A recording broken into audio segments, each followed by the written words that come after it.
जय हिंद दोस्तों, आपके अपने YouTube चैनल राज सर ऑफिशियल पर आपका स्वागत है। एक बार फिर पॉलिटी की क्लास सेकंड को लेके मैं आपके सामने हाजिर हूं। और जो मैंने पार्ट 1 में आपको बताया था कि जो उसका भाग 1 जिसके अंदर अनुच्छेद 1 से 4 तक आते हैं, उसकी जो दूसरा पार्ट है मैं उसके बारे में आपको बताता हूं। ठीक है, आप समझ चुके होंगे अनुच्छेद 1 में क्या है। अनुच्छेद 1 क्या कहता है? ठीक है, कि भारत अर्थात इंडिया ये क्या है? यूनियन है। यूनियन किसको कहते हैं? जिसके जो राज्य हैं, जिन्होंने अपनी शक्ति संसद को दे सकती है, वो अपनी मर्जी से छोड़ नहीं सकते हैं। ठीक है, बाकी जो होते हैं देश जैसे परिसंघ होते हैं, उसमें कोई भी कभी भी छोड़ के जा सकता है। ठीक है, फेडरेशन में भी छोड़ के जा सकता है, जिस तरह से अमेरिका एक क्या है? फेडरेशन है। ठीक है, अनुच्छेद 2 में क्या कहता है कि संसद को यह अधिकार है कि भारत के बाहर कोई भी देश किसी भी भूखंड को वो अपने में मिला सकता है, किसी दूसरे देश के टुकड़े को अपने अंदर मिला सकता है। ठीक है, उसमें राष्ट्रपति की पूर्व अनुमति की। ठीक है, और अनुच्छेद 3 क्या कहता है? उसी अनुच्छेद 2 के अनुसार ही सिक्किम को भारत में मिलाया गया था। ठीक है, 74 में उनको मिला लिया गया था, फिर 75 में इसको परमानेंट मिला लिया गया था। अनुच्छेद 3 क्या कहता है कि संसद राष्ट्रपति के पूर्व अनुमति से भारत के किसी भी राज्य की सीमा को कोई भी बदलाव कर सकता है, उस राज्य के नाम में भी चेंज कर सकता है। अनुच्छेद 3 कहता है। ठीक है, अनुच्छेद 4 क्या कहता है कि जब संसद अनुच्छेद 2 का प्रयोग करके किसी राज्य को अपने में मिला लेता है, तो अनुच्छेद 3 का प्रयोग करके यानी किसी राज्य को तोड़ेगी, तो उसके लिए राष्ट्रपति से पहले से यानी कोई विशेष अनुमति लेने की कोई भी जरूरत नहीं है। क्यों नहीं है? क्योंकि इसको अनुच्छेद 368 के बाहर रखा गया। ये भी पूछ लेता है कि किस अनुच्छेद से बाहर रखा गया जिसकी वजह से कि राष्ट्रपति से परमिशन की जरूरत नहीं है, तो अनुच्छेद 368 के बाहर। ठीक है, ये एक बार मैंने आपको रिवीजन करा दिया। ठीक है, अब आगे चलते हैं। इसके कुछ आगे के टॉपिक बचे हुए थे, उसको मैं कराने के लिए। ठीक है, भारत क्या है? एक अखंड भारत है। क्या है? अखंड भारत। इस चीज को आप, ठीक है, अखंड भारत, आप लोग मेरी लैंग्वेज को समझेंगे। ठीक है, अखंड भारत। अखंड भारत में क्या करता है कि हमारा भारत अखंड था सबसे पहले 1893 में। कब?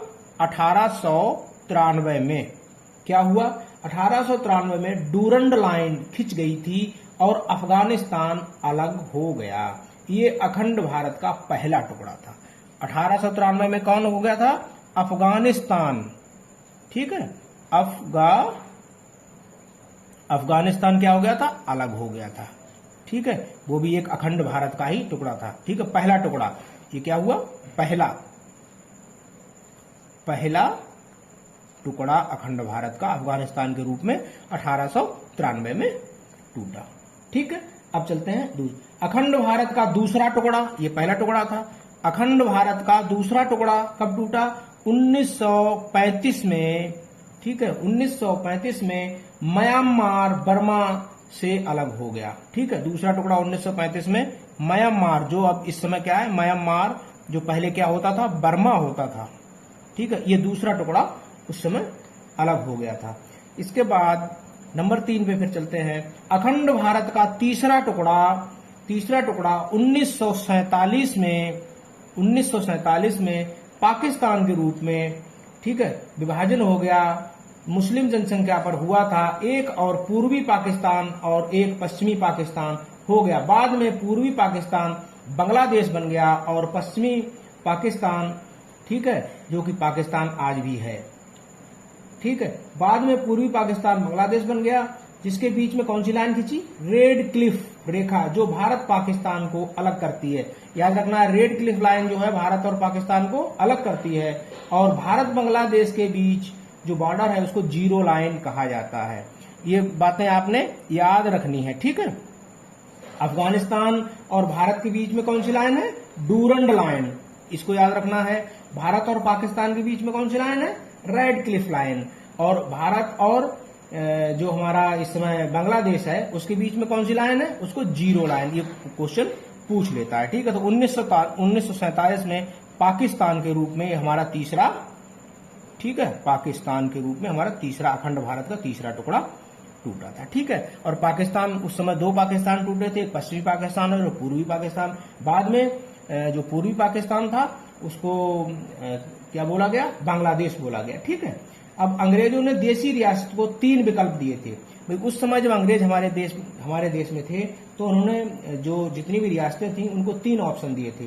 ठीक है, कौन कौन से 3 ऑप्शन दिए थे उन्होंने कहा था कि नंबर 1, ठीक है, पाकिस्तान में मिल जाओ, क्योंकि पाकिस्तान को एक अलग से वो बना दिया गया था। ठीक है, अलग से देश बना दिया था जब अंग्रेजों ने, तो उन्होंने कहा नंबर 1 या तो पाकिस्तान में आप मिल जाओ, नंबर 2 क्या था कि भारत में मिल जाओ, वो आपकी मर्जी है। ठीक है, या तो भारत में आप मिल जाओ, और नंबर 3 क्या था, या फिर आप अपना स्वतंत्र देश बना लो। ठीक है, ये 3 ऑप्शन अंग्रेजों ने दिए थे। किसने दिए थे? अंग्रेजों ने। जो देसी रियासतें थी उनको अंग्रेजों ने ये दिए हुए थे। ठीक है, और जब देश आजाद हुआ था भारत में, उस समय 552 से अधिक देसी रियासतें थीं। ठीक है, जब आजाद हुए थे हम, ठीक है, जब आजाद हुए थे तो कितनी थी? 552 प्लस देसी रियासतें थीं। देसी रियासतें उस समय थी। ठीक है, 552 से ज्यादा देसी रियासतें थीं। ठीक है, और इसलिए उस समय जब देश आजाद हुआ था तो उस समय सरदार पटेल को, ठीक है, इसलिए सरदार पटेल को जिम्मेदारी दी गई थी कि इसे मिलाकर एक यूनियन बनाया जाए, क्योंकि 552 छोटी छोटी देसी रियासतें थी। ठीक है, जब तक यूनियन नहीं बनेगा तो तब तक हमारा देश जो है वो अखंड भारत नहीं हो सकता है। तो इस काम में 3 लोगों को बहुत ही महत्वपूर्ण भूमिका दी गई थी, और उन्होंने बहुत महत्वपूर्ण भूमिका निभाई। ठीक है, सबसे पहले व्यक्ति थे सरदार पटेल। ठीक है, कौन थे? सरदार पटेल। और दूसरे जो थे वो थे बीपी मैनन।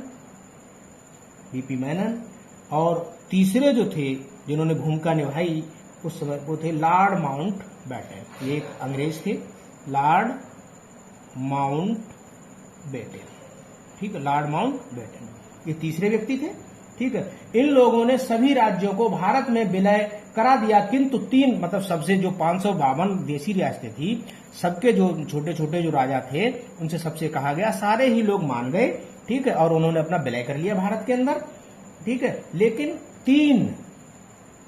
3 रियासतें ऐसी थीं कि जिन्होंने बात नहीं मानी। ठीक, वो 3 रियासतें कौन कौन थी?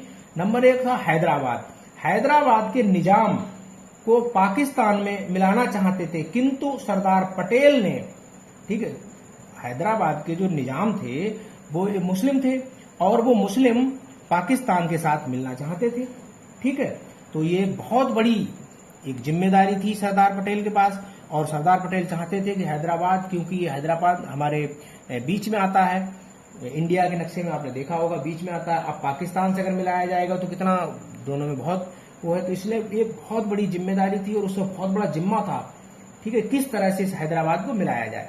तो अब एक मुस्लिम होने के नाते वो तो पाकिस्तान में ही जाना चाहेंगे।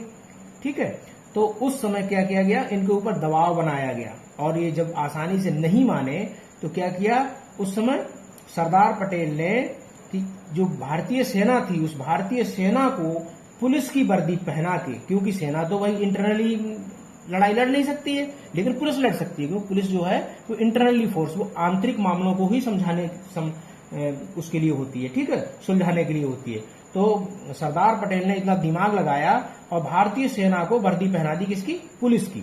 और पुलिस की वर्दी पहना के और उस समय भेज दिया, कहां भेज दिया? हैदराबाद में। और उस ऑपरेशन चलाया, उस ऑपरेशन को क्या कहा गया?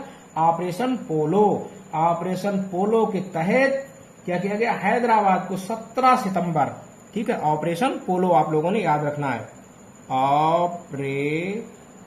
ठीक है, ऑपरेशन कौन सा? पोलो।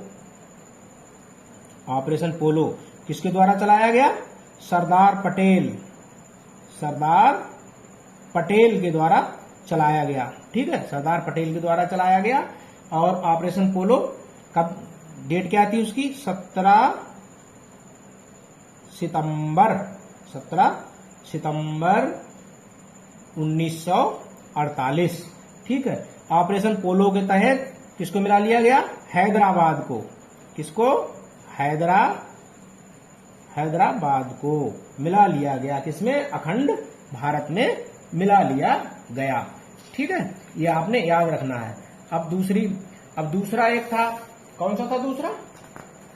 दूसरा राज्य था, जो दूसरा राज्य भी भाई उसमें भी प्रॉब्लम थी, ठीक है, तो उस प्रॉब्लम को उसकी भी तो सोल्यूशन किया जाएगा उसका, ठीक, क्योंकि 3 रियासतें थी जो नहीं मानी थी कि हम नहीं मिलेंगे, भाई नहीं मिलोगे तो आसानी से नहीं मिलोगे तो कुछ ना कुछ तो करना ही पड़ेगा, ठीक है। तो दूसरी रियासत थी जिसका नाम था जूनागढ़, ठीक है। पहली रियासत, पहली तो आपने देख ली, ये हैदराबाद था, ठीक है, हैदराबाद, तो हैदराबाद के तो साथ कर दिया पोलो, ठीक है, पोलो खेल लिया किसने? सरदार पटेल ने। अब दूसरी थी, ये थी पहली, अब दूसरी थी कौन सी? दूसरी थी जूनागढ़, जूनागढ़। जूनागढ़ की क्या कहानी थी? जूनागढ़ कहां आता है? गुजरात में। गुजरात का एक रियासत था जो पाकिस्तान में जाना चाहता था, किंतु सरदार पटेल ने जनमत संग्रह कराकर, इसमें क्या था कि जूनागढ़ में जो जूनागढ़ का राजा था वो तो पाकिस्तान के साथ जाना चाहता था, लेकिन जो जूनागढ़ की जनता थी, ठीक है, जूनागढ़ की जो जनता थी वो हमारे भारत में रहना चाहती थी, वो हिंदू जनता थी ज्यादातर, ठीक है ना। तो वो हमारे, तो उन्होंने क्या किया, सरदार पटेल ने जनमत संग्रह कराया। जनमत संग्रह क्या होता है कि जिस तरह से एक वोटिंग होती है ना, वहां पे कागज, वहां पे हाथ खड़े करवाए गए कि भाई हाँ आप लोग बताओ, जनता से पूछा गया कि आप लोग बताओ किसके साथ, तो उसमें जो वहां का राजा था वो तो पाकिस्तान के लिए कह रहा था, लेकिन जनता क्या कह रही थी कि हम भारत के साथ रहेंगे। तो फिर भाई जिसका ज्यादा मत है, जो लोग जहां ज्यादा, तो वहीं मिलाया जाएगा, तो उन्होंने क्या किया, जूनागढ़ को भी मिला लिया, ठीक है। अब बच गया, जूनागढ़ भारत में मिल गया। अब तीसरा कौन सा था? जम्मू एंड कश्मीर, तीसरा था जम्मू एंड कश्मीर। अब जम्मू एंड कश्मीर की सुनो भाई क्या हुआ। यहां की जनता मुस्लिम थी, लेकिन राजा क्या था? हिंदू था, और वो एक आखिरी डोगरा शासक था, ठीक है। उन्होंने कहा कि हम ना तो भारत में मिलेंगे और ना पाकिस्तान में रहेंगे, ठीक है, हम अपना एक स्वतंत्र देश बनाएंगे, ठीक है। तब तक क्या हुआ कि पाकिस्तान भी अपना जो क्षेत्र था उसको बढ़ाना चाहता था, तो उसने क्या किया, पाकिस्तान ने, कि ये ऐसे तो मानेंगे नहीं, तो उसने क्या किया, घुसपैठ शुरू कर दी, ठीक है। और उस समय जम्मू कश्मीर के राजा थे हरि सिंह, जो एक हिंदू थे, डोगरा शासक, लास्ट डोगरा शासक थे। जब घुसपैठ पाकिस्तान ने शुरू कर दी तो हरि सिंह को लगा कि अब हम नहीं बच पाएंगे, अब हमें क्या करना चाहिए कि मदद मांगनी चाहिए भारत से कि हमारे लिए बचाया जाए, और इससे अच्छा है, पाकिस्तान में मिलने से अच्छा है कि हम अब भारत में मिल जाए। उधर क्या हुआ कि चीन ने भी घुसपैठ करनी शुरू कर दी जम्मू कश्मीर के ऊपर, ठीक है ना। तो तब तक भागे भागे आए कौन? राजा हरि सिंह। किसके पास आए? अपने पंडित जवाहरलाल नेहरू के पास। कहा कि अरे महाराज मुझे तो बचाओ, क्योंकि ये तो घुसपैठ कर रहा है पाकिस्तान, और हमारे कुछ हिस्से पे कब्जा भी कर लिया है, हमारे लोगों को मार रहा है, पीट रहा है, ठीक है ना, अपनी सेना के द्वारा, ठीक है। तो उन्होंने कहा ठीक है, हम तो पहले ही कहा था कि आप मिल जाओ, लेकिन आपने कहा हम स्वतंत्र देश, तो बनो स्वतंत्र देश, है ना। तो फिर बोले नहीं नहीं महाराज, अब तो हमें अपने आप मिला लो, हम आपके साथ रहेंगे। तो कहा ठीक है, जब हमारे मिलना चाहते हो तो हम मिला। तो क्या हुआ, 26 अक्टूबर 1900, कब हुआ? 26 अक्टूबर 1947 को इन्होंने भी क्या किया, विलय पत्र पे साइन कर दिया, ठीक है, विलय पत्र पे साइन कर दिया। और इनको भी साइन करते ही भारत का, ये भी जम्मू कश्मीर एक भारत का एक अभिन्न अंग बन गया, ठीक है। अब इस समय देशी रियासतों को मिलाकर भारत का निर्माण किया गया। भारत को 4 ABCD में बांटा गया था, ठीक है। भारत में उस समय जब सारे मिल गए थे तो इसमें ABCD इस तरह से 4 उसमें बांटा गया था। अब कौन कौन से वो मैं बताता हूं आपको कि ए में क्या था। ए में क्या था? ब्रिटिश प्रोविंस, ये राज्य जहां अंग्रेजों का शासन था। ए में क्या था? जहां अंग्रेज रहते थे, यहां पर जहां अंग्रेजों का शासन था, ठीक है। अब बी क्या था? बी में था वह राज्य जहां देशी रियासतों का शासन था। बी जहां पर क्या था, अंग्रेज नहीं रहते थे, मतलब देशी रियासतें थी वहां पे, ठीक है, देशी रियासतें थी, वो बी में थी। सी क्या था? सी के अंदर था कि वह बड़े शहर, ठीक है, बड़े शहर जहां अंग्रेज केवल उस शहर पर कब्जा किए हुए थे, ठीक है, बड़े शहर जिन पर अंग्रेजों का कब्जा था, जिन पर अंग्रेजों का कब्जा था, अंग्रेजों का कब्जा था, ठीक है। अब डी कौन से थे? डी केंद्र शासित प्रदेश थे। ठीक है, डी क्या थे? केंद्र शासित, जो आज भी, ठीक है, ये क्या थे? केंद्र शासित प्रदेश, केंद्र शासित प्रदेश थे। ठीक है। अब उस समय क्या हुआ, इसके बाद एक कमेटी का गठन हुआ। ठीक है, एसके धर कमेटी। ये एसके धर कमेटी क्या थी? ठीक है, ये कमेटी के बारे में अब हम आप लोगों को तीसरे वीडियो में बनाएंगे। ठीक है, वीडियो लंबी हो जाएगी, आज यहीं तक रखते हैं। ठीक है, तो दोस्तों जैसे कि पॉलिटी की पहली क्लास आपने देखी, मैंने बता दिया, दूसरी क्लास बहुत ही इंटरेस्टिंग है, आप लोग बार बार देखोगे, आपको समझने में, और जब आप सुनोगे तो आपको ज्यादा से ज्यादा याद होगा। ठीक है, और अब इस हमारे चैनल को ज्यादा से ज्यादा लोगों में शेयर करें, और सारी पॉलिटी जितने भी है, जीके जीएस, मैं कोशिश करूंगा कि अच्छे से अच्छा कंटेंट हम आप लोगों को दे सकें, और उस भाषा में आपको मैं समझा सकूं कि आपके दिमाग के अंदर वो चीजें याद रहें। ठीक है, जब भी क्वेश्चन पूछा जाए तो आपको वो चीजें कि जम्मू कश्मीर को कब